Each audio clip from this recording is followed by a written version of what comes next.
नमस्कार जन, उत्तराखंड में आप सभी का स्वागत और मैं आपके साथ गौरवी। चूरे बुलेटिन की शुरुआत से पहले नजर डालेंगे हेडलाइंस की ओर।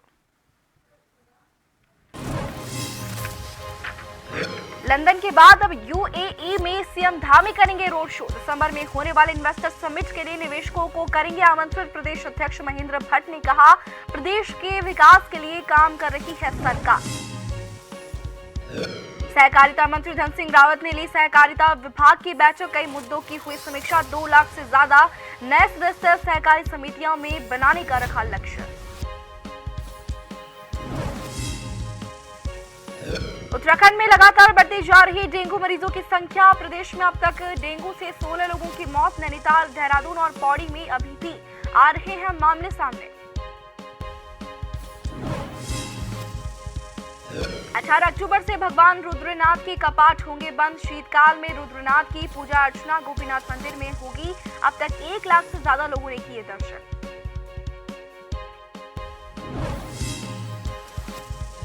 शारदीय नवरात्रि का पहला दिन आज सुबह से मंदिरों में लगा श्रद्धालुओं का तांता। मां शैलपुत्री की हो रही पूजा, बाजारों में दिखी रौनक।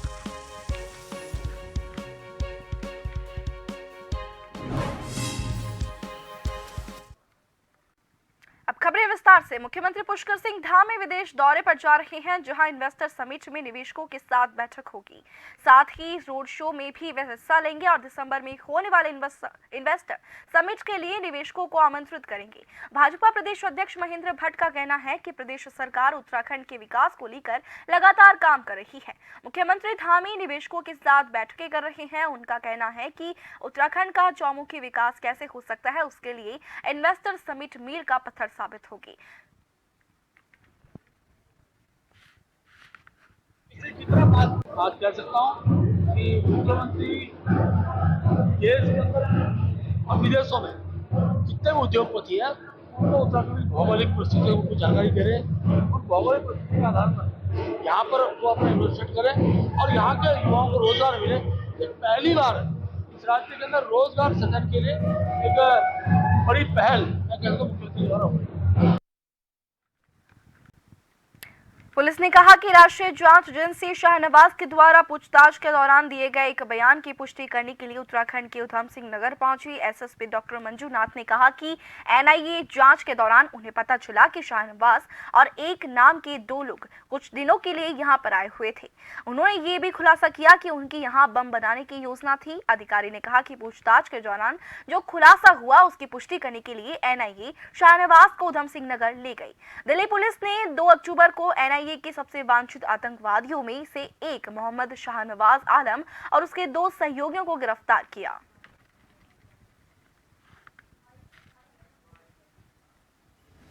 तो एनआईए की पूछताछ के दौरान ये जानकारी में आई थी कि 2 लोग उसमें शाहनवाज +1 2 लोग जो है यहाँ पर थोड़े दिन के लिए नवंबर 2021 में आए थे करके इस चीज का उन्होंने मतलब अपने पूछताछ में बताया था। तो उन्होंने ये भी बताया था कि उनका प्लान था कि एक पाइप बम का बनाना है। तो परंतु ये हुआ कि वो यहाँ पर पक्के रूप से रह नहीं पाए। वो बरेली आए दिल्ली से, फिर बरेली आने के बाद थोड़ा सा इधर इलाका बॉर्डर इलाका ढूंढ रहे थे जहां पर आबादी ज्यादा हो और कोई उनको पूछे। सहकारिता मंत्री धन सिंह रावत ने सहकारिता विभाग की बैठक ली। वहीं इस बैठक में वीडियो कॉन्फ्रेंसिंग के माध्यम से जिलों के अधिकारी भी जुड़े।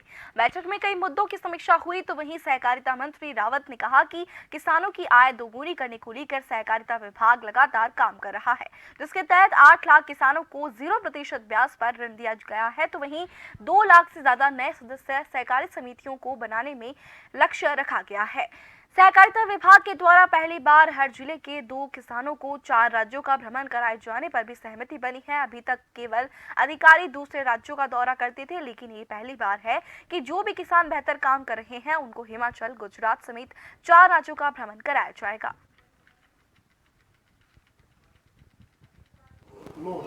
देखिए, सहकारिता विभाग जो है उत्तराखंड में किसानों की आय दुगनी करने के लिए जो प्रधानमंत्री जी का ड्रीम प्रोजेक्ट है उसके अनुरूप काम कर रहे हैं और अभी तक लगभग 8 लाख किसानों को हम 0% पे ऋण दे चुके हैं। इस बार भी हमारी ये महत्वाकांक्षी योजना जो है वो कुक्कुड़ बहली के लिए भी है, जो लोग डेयरी सेक्टर में जा रहे हैं उनके लिए भी है, जो है उद्यान के क्षेत्र में जा रहे हैं उनके लिए भी है। तो हर प्रकार के किसानों को हम लाभ दे रहे हैं। उत्तराखंड के धारचूला से कांग्रेस विधायक हरीश धामी ने पीएम मोदी के सीमांत इलाके के दौरे के लिए आभार जताया है। कांग्रेस विधायक हरीश धामी ने अपने द्वारा जारी वीडियो में कहा कि पीएम मोदी के आदि कैलाश, पार्वती कुंड और जागेश्वर धाम आने से क्षेत्र का विकास होगा। कांग्रेस विधायक की ओर से जारी वीडियो में उन्होंने कहा कि पीएम मोदी के सीमांत इलाके में आने से धारचूला ही नहीं बल्कि पूरे उत्तराखंड के पर्यटन को गति मिलेगी। यही नहीं, सीमांत इलाके के रुके हुए विकास कार्यों को भी गति मिलेगी। बता दें कि कांग्रेस के कुछ बड़े नेता पीएम मोदी के दौरे को हवा हवाई बताया है।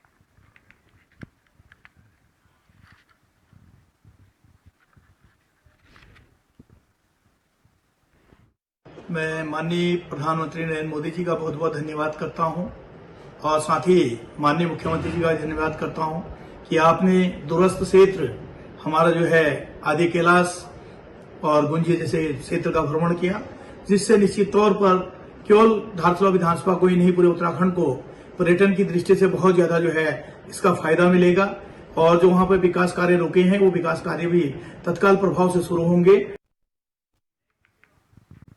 खबर पिथौरागढ़ से है, जहां इन दिनों जिला चिकित्सालय में डॉक्टर अमरीश कुमार अग्रवाल, कार्डियोलॉजिस्ट राम मूर्ति बरेली के द्वारा फ्री हेल्थ चेकअप कैंप लगाया गया, जिसमें दूर दूर से लोग अपना हेल्थ चेकअप करवाने के लिए आ रहे हैं। वहीं डॉक्टर अग्रवाल के द्वारा बताया गया कि जैसा कि लगातार उनके द्वारा पहाड़ी क्षेत्रों में जगह जगह हेल्थ कैंप लगाए जा रहे हैं और उनके द्वारा देखने में आ रहा है कि खराब खान पान और खराब लाइफस्टाइल की वजह से पहाड़ों में हृदय रोगियों की संख्या बढ़ती जा रही है और ये एक बहुत ही गंभीर समस्या के रूप में सामने आ रही है।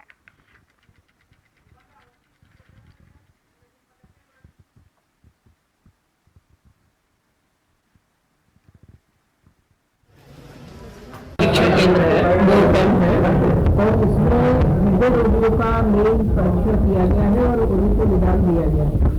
मुख्यतः इसमें शुगर के, ब्लड प्रेशर और हृदय रोगी हैं जो दिखाए आए हैं और उनके टेस्ट किए गए हैं, जैसे ब्लड प्रेशर चेक किया गया है, शुगर चेक किया गया है, ECG किया गया है सबका। तो काफ़ी सारे पेशेंट ऐसे मिले हैं जिनको पहले से पता नहीं था और उनके टेस्ट के दौरान उनको बीमारी पता चली और उनका इलाज किया गया। थराली विकासखंड के अटल आदर्श इंटर कॉलेज तलवाड़ी में राज्य विधिक सेवा प्राधिकरण के तत्वावधान में विधिक जागरूकता और साक्षरता शिविर का आयोजन किया गया, जिसमें उच्च न्यायालय के न्यायाधीश और राज्य विधिक सेवा प्राधिकरण के कार्यकारी अध्यक्ष मनोज तिवारी ने बतौर मुख्य अतिथि शिरकत की। कार्यक्रम का शुभारंभ मुख्य अतिथि ने दीप प्रज्वलन के साथ किया। आपको बता दें कि शिविर में विभिन्न विभागों से जुड़ी कुल 36 शिकायतें दर्ज की गई।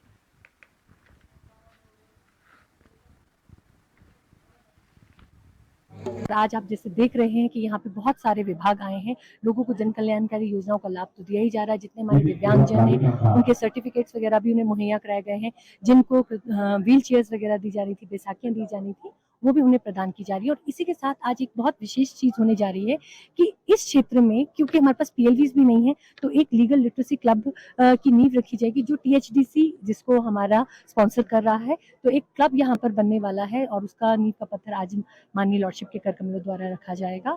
साथ ही साथ यहाँ पर जितने भी हमारे जो और लोग हैं या जितने भी विभाग हैं, अगर किसी का भी कोई रह जाता है तो DLS से उनको एड्रेस करेगा और उनकी जितनी भी समस्याएं उन समस्त विभागों को फॉरवर्ड जरूर करेगा।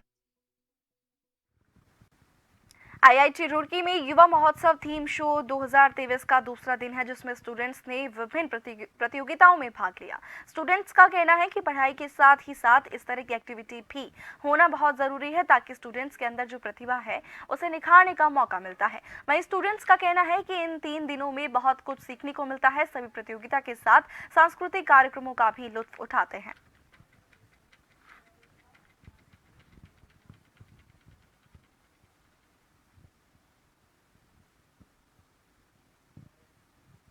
बहुत ही अच्छा माहौल रहता है, पूरा कैंपस सजा हुआ है। जैसा कि आप देख सकते हैं हर जगह चहल पहल है और बाहर वाले कॉलेजेस से भी तकरीबन आप अंदाजा लगाएं 3 से 4 हज़ार बच्चा आया जो अलग अलग कंपटीशन में पार्टिसिपेट कर रहे हैं। यहाँ पे रंगमंच लगे हुए हैं, स्पोर्ट्स लगी हुई हैं, बहुत अच्छा खाने पीने का सामान लगा हुआ, बहुत ही अच्छा माहौल रहता है। इस दौरान 3 दिन का फेस्ट रहता है, बहुत लोग इंजॉय कर रहे हैं। बहुत अच्छा उत्सव है माइंड फ्रेश करने के लिए, बहुत अच्छा मतलब लोग एक्स्ट्रा करिकुलर में पार्टिसिपेट करते हैं। यूपीएस से आए हैं तो हम आईडी रूट की सेकंड टाइम आ रहे हैं, बट काफ़ी अच्छा माहौल है, सब कुछ काफ़ी फन है, मज़ा आ रहा है। इवेंट्स बहुत सारे हैं, तुम इंजॉय कर सकते हो अच्छे से, अच्छा माहौल है। क्या मतलब पढ़ाई के साथ साथ हाँ बहुत ज़रूरी है, बहुत ज़्यादा ज़रूरी है। अल्मोड़ा जिले के विकास खंड सल्ट में मेरी माटी मेरा देश अभियान के तहत अमृत कलश यात्रा में ग्रामीणों स्वयं सहायता समूह की महिलाओं ने कुमाऊनी परिधान के साथ ब्लॉक मुख्यालय मोलेघाल से शुरू होकर मुख्य बाजार में रैली निकाली। कलश यात्रा में ग्रामीणों स्वयं सहायता समूह की महिलाओं आदि लोगों ने पंचप्रण की अवधारणा को लेकर स्वीकार करने की शपथ ली। साथ ही कलश यात्रा में देशभक्ति, सल्ट के शहीद अमर रहे, भारत माता की जय के नारे भी लगाए।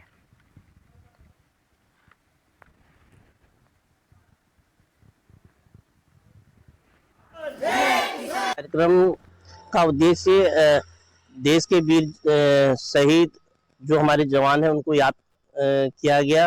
प्रत्येक ग्राम पंचायतों में इस कार्यक्रम को किया गया। उसके उपरांत वहां से मिट्टी मंगा करके विकास खंड मुख्यालय पर एकत्रित की गई और उसमें स्वयं सहायता समूह की महिलाओं के द्वारा कलश यात्रा हमारे विकास खंड से होकर के मोलेखाल बाजार में की गई और देशभक्ति के उसमें नारे लगे, सल्ट के वीर शहीद अमर रहे के नारे लगाए गए।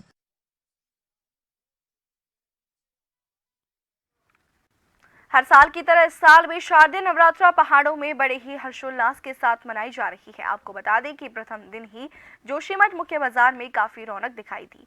माता के भक्तों ने आज के दिन जमकर बाजारों में माता का प्रसाद की जमकर खरीदारी की। वहीं बात करें स्थानीय दुकानदारों की तो स्थानीय दुकानदारों ने भी आज के दिन काफी खुशी जताई। बड़ी बात यह है कि आज प्रथम शारदीय नवरात्रा के शुभ मौके पर सारे माता के मंदिरों में सुबह से ही काफी भीड़ भाड़ देखने को मिली। आलम यह है कि जोशीमठ में पिछले साल दरारों और आपदा के चलते बाजारों में काफी सन्नाटा पसर गया था, लेकिन अब धीरे धीरे जोशीमठ मुख्य बाजार में रौनक आना शुरू हो गया है। अब जोशीमठ के स्थानीय लोग बाजारों में काफी खरीदारी करते हुए देखे जा रहे हैं और साथ ही साथ मंदिर मठों में भी काफी भीड़ भाड़ दिखाई दे रही है।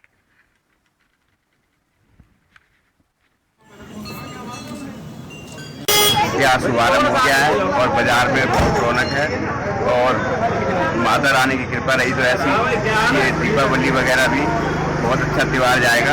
ये कोरोना के बाद से जो थोड़ा डाउन हुआ था यहाँ जोशीमठ में, उसके बाद से काफ़ी अच्छा मार्केट चल रहा है। बीजेपी नेत्री मधु भट्ट ने संस्कृत विकास परिषद के उपाध्यक्ष का कार्यभार संभाल लिया। इस मौके पर भाजपा प्रदेश अध्यक्ष महेंद्र भट्ट ने उन्हें बधाई दी। भाजपा के कई विधायकों और कार्यकर्ताओं ने भी उन्हें बधाई दी। इस मौके पर मधु भट्ट ने कहा कि उत्तराखंड की कला संस्कृति बहुत ही अनोखी है और इसे विश्व पटल पर पहुंचाने की उनकी प्राथमिकता रहेगी। उनका ये भी कहना है कि कलाकारों को एक बेहतर मंच मिले ताकि वे अपनी कलाओं का प्रदर्शन कर सके और वो इस दिशा में काम करेंगी।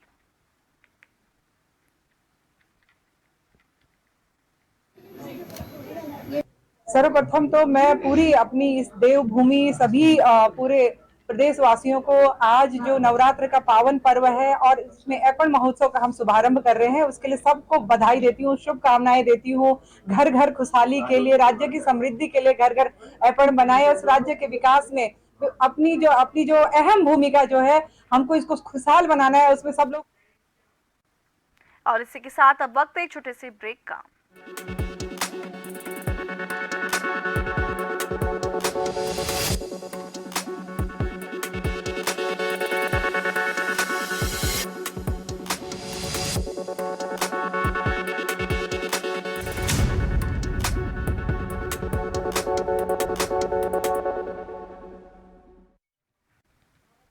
ब्रेक ब्रेक के बाद आप सभी का स्वागत है। बढ़ेंगे खबर की ओर। प्रदेश के कृषि मंत्री और पिथौरागढ़ में प्रधानमंत्री नरेंद्र मोदी के जनसभा प्रभारी गणेश जोशी ने राज्य मुख्यालय पहुंचने के बाद मीडिया से वार्ता के दौरान पिथौरागढ़, अल्मोड़ा और चंपावत क्षेत्र की जनता का आभार जताया।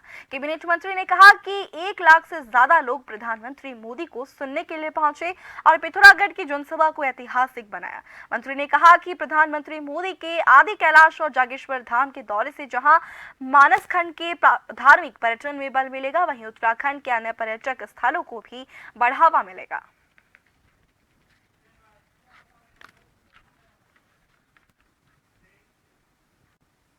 कांग्रेस नेता मनीष खंडूरी ने सरकार पर कई सवाल खड़े किए हैं। उन्होंने कहा कि वे हाल ही में 5 दिन के दौरे पर पौड़ी गढ़वाल में थे और जिसमें उन्हें कहीं ऐसी खामियां मिली है जो कि केंद्र सरकार और प्रदेश सरकार की सफलता को दर्शाती है। उन्होंने बताया कि जिस तरीके से पौड़ी गढ़वाल की सड़कें टूटी पड़ी हुई है और अभी तक कोई भी कार्य वहां पर नहीं किए गए हैं, इससे केंद्र सरकार और प्रदेश सरकार की विफलता साबित होती है। इसके साथ उन्होंने कहा कि कई मुद्दे ऐसे हैं उत्तराखंड के अंदर कि जिनका अभी तक कोई भी समाधान नहीं हुआ है। यदि हम बात करें अंकिता हत्याकांड की, तो आज भी वीआईपी का नाम सामने उजागर नहीं किया गया और ना ही अभी तक अंकिता को न्याय मिल पाया है। इन सभी मुद्दों को लेकर 2024 के चुनाव में वे जनता के बीच जाएंगे।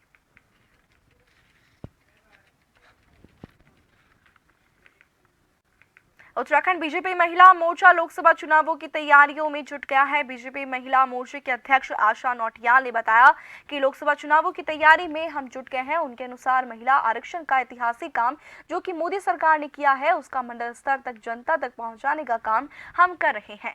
इसके अलावा हमारी टिफिन बैठकें हो रही है। उनके अनुसार जिला और ब्लॉक और मंडल स्तर तक हम प्रदेश में केंद्र और राज्य सरकार की योजनाओं को पहुंचाने का काम कर रहे हैं।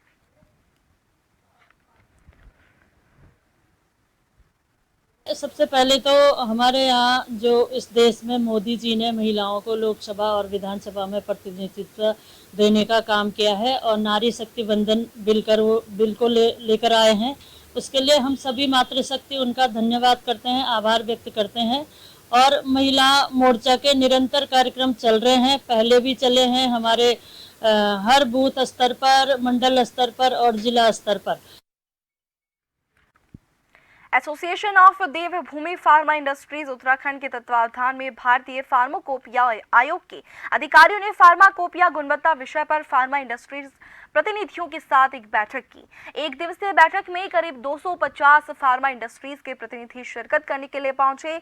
बता दें, बैठक में drug controller general of India Rajeev Singh Raghuvanshi ने फार्मा इंडस्ट्री प्रतिनिधियों को नियमों में नए संशोधन की जानकारी दी। साथ ही प्रतिनिधियों दवाइयों की गुणवत्ता और प्रतिफल के विषय में बताया।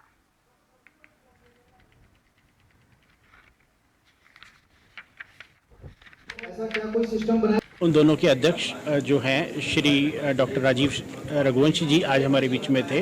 उसके अलावा आईपीसी कमेटी के लोग थे, जो सीडीएससीओ जो हमारे रेगुलेटर्स हैं नॉर्थ जोन के, वो लोग भी थे। तो आज सभी लोग यहाँ पे आए थे और सबका पर्पस था कि फार्मा इंडस्ट्री को सेंसिटाइज करना, उनको इस बात के लिए बताना कि हमें क्वालिटी कितनी इंपॉर्टेंट है, क्वालिटी के ऊपर फोकस करना, क्वालिटी अच्छी से अच्छी बने, उसके बारे में उन्होंने ट्रेनिंग भी दी, कुछ टेक्निकल सेशंस भी हमारे को बताए, लोगों को बताए और साथ साथ जो नई गाइडलाइंस आई हैं जो कि हमें इम्प्लीमेंट करनी है आने वाले इंडस्ट्री को, तो उसके लिए भी हमें बताया और उसके लिए लोगों को कहा कि हमें क्वालिटी कॉन्शियस होना होगा। इसमें बेसिकली जो एजेंडा था उसमें टेक्निकल सेशंस थे इंडियन फार्माकोपिया कमीशन की तरफ से, जिसमें ये बताया गया कि फार्माकोपिया में किस तरीके से जो चीज़ें दी हुई हैं वो इंडस्ट्री को कैसे यूज़ करना चाहिए, क्योंकि नया फार्माकोपिया आया है कुछ दिन पहले। मैंने 1 घंटे का सेशन लिया था, उसमें मैंने ये बताया कि क्वालिटी का क्यों इम्पोर्टेंस है इस देश के लिए। अंतर्राष्ट्रीय मिलेट मिशन वर्ष 2023 के अंतर्गत हो रहे इस खास कार्यक्रम में आजकल कृषि विभाग के द्वारा सभी ग्रामीण इलाकों के किसानों को जागरूक किया जा रहा है कि सारे किसान अपने अपने खेतों में मोटे अनाज की पैदावार भारी मात्रा में तैयार करें। आपको बता दें कि कृषि विभाग के द्वारा आजकल ग्रामीण इलाकों में किसानों को मोटे अनाज की पैदावार के बारे में जानकारी दी जा रही है और साथ ही साथ किसानों को कीटनाशक दवाई से लेकर बीज तक मुफ्त वितरण किए जा रहे हैं। वहीं किसानों ने कृषि विभाग के द्वारा किया जा रहा ये खास अभियान के इस कार्यक्रम को अपने गाँव में स्वागत किया।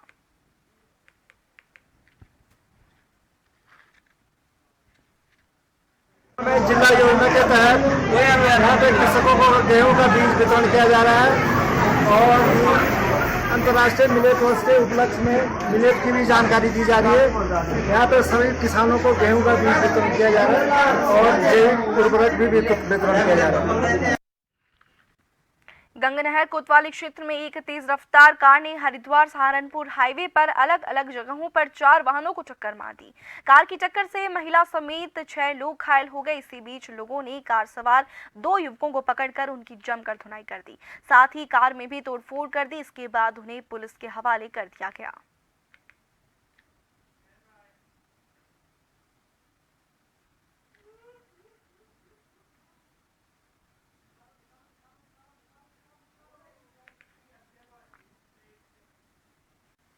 उत्तराखंड में डेंगू के मरीजों की संख्या लगातार बढ़ती जा रही है। उत्तराखंड स्वास्थ्य महानिदेशक विनीता शाह ने बताया कि अब स्थिति काफी हद तक कंट्रोल में है, लेकिन नैनीताल, देहरादून और पौड़ी में अभी भी डेंगू के कई मामले सामने आ रहे हैं, जिसको लेकर मॉनिटरिंग की जा रही है। साथ ही अस्पतालों में मरीजों के इलाज के लिए पर्याप्त बेड हैं। साथ ही लार्वा को खत्म करने के लिए नगर निगम के साथ आशा कार्यकर्त्री को जिम्मेदारियां दी गई है। हालांकि अभी तक प्रदेश में डेंगू से 16 लोगों की मौत हो चुकी है।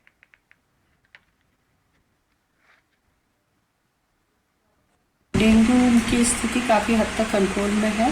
कुछ नैनीताल और पौड़ी गढ़वाल में केसेस आए हैं, जिसमें कोटद्वार में मेनली केसेस आए थे। उस पर हमारी मॉनिटरिंग सघन चल रही है और अस्पतालों में पर्याप्त मात्रा में बेड हैं। और इसके अलावा लार्वा रिडक्शन और सोर्स रिडक्शन के लिए हमारी आशाएं और नगर निगम की टीमें घर घर जा रही हैं और लोगों को जागरूक कर रही हैं।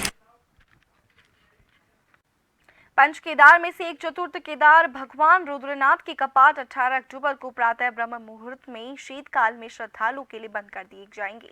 मंदिर के पुजारी जनार्दन प्रसाद तिवारी ने बताया कि 18 अक्टूबर को कार्तिक संक्रांति के मौके पर ब्रह्म मुहूर्त में मंदिर के कपाट श्रद्धालुओं के लिए बंद कर दिए जाएंगे।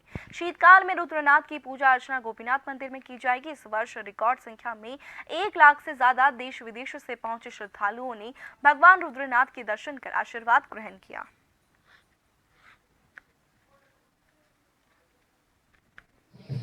चतुर्थ केदार भगवान रुद्रनाथ के कपाट 18 अक्टूबर राहतों को शीतकालीन के लिए बंद कर दिए जाएंगे। 18 तारीख को यानी कार्तिक संक्रांति के दिन भगवान की चल विग्रह मूर्ति डोली पे सज के यहाँ से गोपीनाथ मंदिर में जाएगी। उसके बाद जो है शीतकाल में भगवान रुद्रनाथ की पूजा जो है गोपेश्वर मंदिर में होगी। यहाँ पे इस समय काफी मात्रा में लगभग 1 लाख से ज्यादा। और इसी के साथ जन उत्तराखंड में फिलहाल के लिए इतना ही। मुझे दीजिए इजाजत। नमस्कार।